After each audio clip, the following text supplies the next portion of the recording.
Hey everybody, my name is Onepeg, and this is the news. Feels pretty good to be getting back to doing like a regular news update here and there. This is going to be a pretty short one.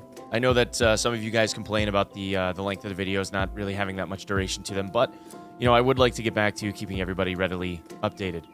As always, for those of you that don't know and you are relatively new to this channel, this is my full-time gig.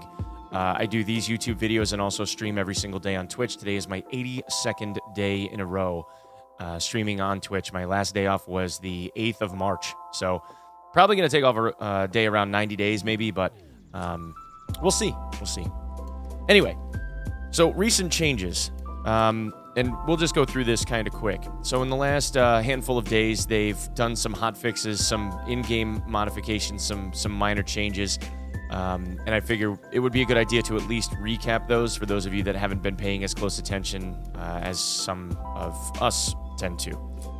Now, the first thing here is the Cry airframe versus that of the Fast MT. For those of you that don't know or haven't paid as close attention to this, the Cry airframe is, generally speaking, the preferred helmet to go with if you're going to be wearing some real face protection. The reason why is because while the Fast MT offers decent head protection with a face shield or a mandible, should you so choose to use them, there isn't really any ear protection, and the only way to use any kind of headset with this is to get a specialized set of contacts that kind of wrap around the back of the head. In the case of the Cry airframe, you can get chops for secondary protection behind that of your face shield, should you so choose to use one, and you can wear any headset of your choosing. Between Swordens, Comtac Sports, you name it. Along with this is a bit of a price discrepancy, or was. It was kind of criticized that the Fast MT was considerably expensive for what it is that you actually get for it compared to that of the airframe, and Nikita kind of agreed and decided to drop the cost of the Fast MT a bit. Now, in addition to that, there were some recent trade changes. Dogtag trades got added 2 days ago. Shameless plug for my homeboy Veritas. He had a conversation with Nikita about how we really needed to get some more late-game trades for dog tags, and Nikita tended to agree and offered up a Zook 6A for 20 level 30 dog tags and also a RSAS for 15 level 30 dog tags that you can find on the respective traders that are best known for selling those things. Along with that, dog tag values also got a slight buff. Rather than them being relatively inexpensive per level in their trade value, they've now been increased to 480 rubles per level. For some quality of life stuff, there was a bit of a modification to the menus that you will see pop up when you walk up to key doors for the lab locations for unlocking certain doors. Now, when you see this pop-up menu, it's now listed according to key color as opposed to the tooltip of the key's description.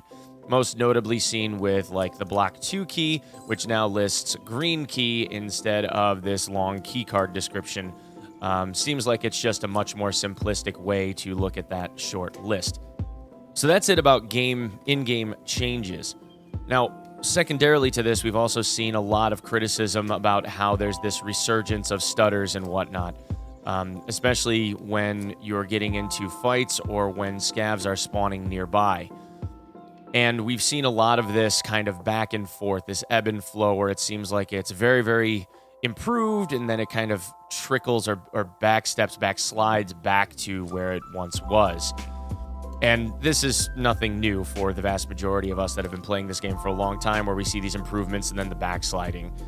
Obviously, we hope that it's going to improve, but I wanted to share at least one small, trick for what it is that I've seen with this in terms of maybe getting a little bit better performance overall with the game.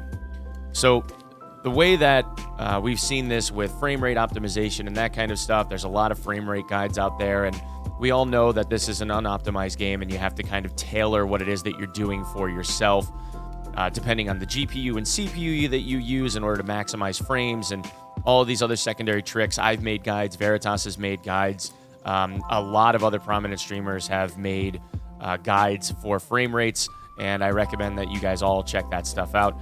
One of the things that doesn't seem like it gets discussed an awful lot is something that has to do with process priority. And this might work for some of you, but I at least thought that I would draw your attention to it. Maybe you can try it, see if it works for you.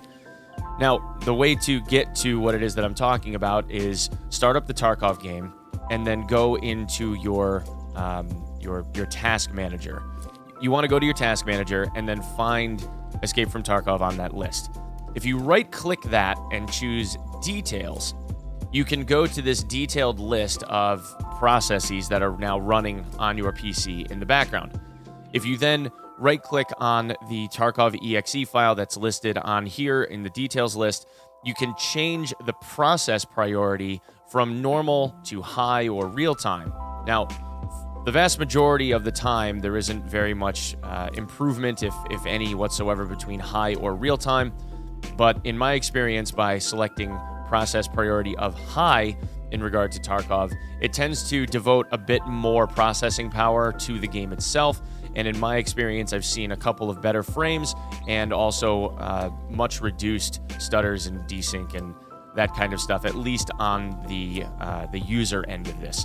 This isn't going to do anything for server-sided lag and stutters and desync and all that stuff, but I have seen, at least on my end, that it has been vastly improved in its overall performance. But that's just me. I don't know what it'll do for you, but hey, if it's worth a shot, it's worth a shot. That's all I have for today, guys. Thank you guys so much. I'll be starting up the stream here in a little bit. I really, really, really appreciate all of your support. And yesterday, just as a side note, the charity stream that we did for the Wounded Veterans Relief Fund, they wanted to raise $5,000 for this 72-hour currently ongoing stream, by the way, that you can find at the Gruntworks Gaming Twitch channel. They have a goal of $5,000. I was honored to be able to be the person that kicked this thing off yesterday at 10 a.m. and was able to raise nearly $600 in the course of that 3-hour period in the name of my now deceased uncle, Slade Peter Marshall. So, Godspeed to him. And hopefully I did him proud. Thank you guys again for everything. I am humbled at your generosity, and I cannot thank you enough for providing me with this life. And I will see you on stream. Thanks.